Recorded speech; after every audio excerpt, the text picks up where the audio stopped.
Straw's been used for building for thousands of years, and it's very durable when it's looked after. But straw, as we know it today, used for straw bale buildings, that process was invented in the 1850s because baling machines were invented.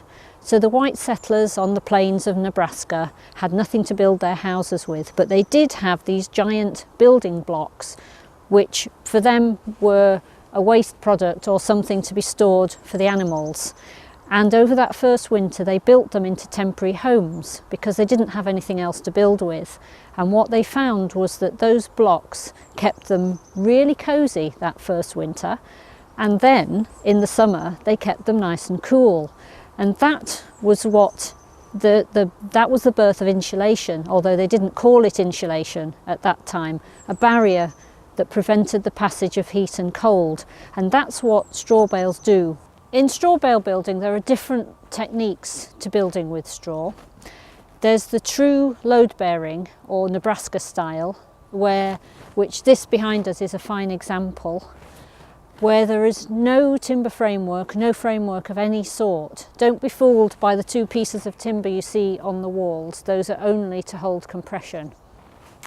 And then there's the other method which we call infill, whereby there is a frame, which is usually timber, but it might be concrete blocks, it might be steel, and the straw is only the insulation. It's not taking any weight. And this one we have to be delicate with because of its mouth.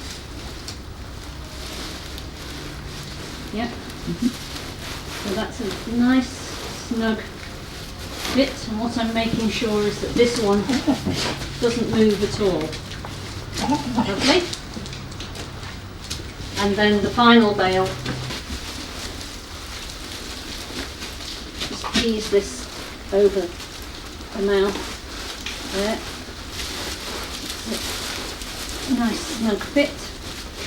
Lovely. It's mixed up together into a nice sticky mass so that all the straw is completely covered with clay, and it will stick together nicely like a sculptural piece.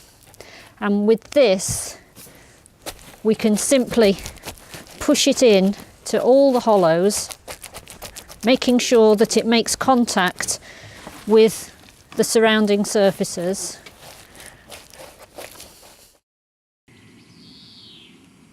So this is a really typical example of what a straw bale building looks like when it's finished.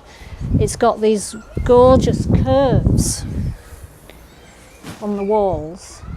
It's got lime plaster on the outside, and we've designed it with durable timber so that all of this, the larch flooring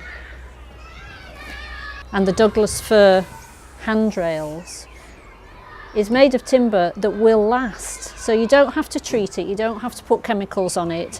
We just use a natural oil to bring out the colour of the wood.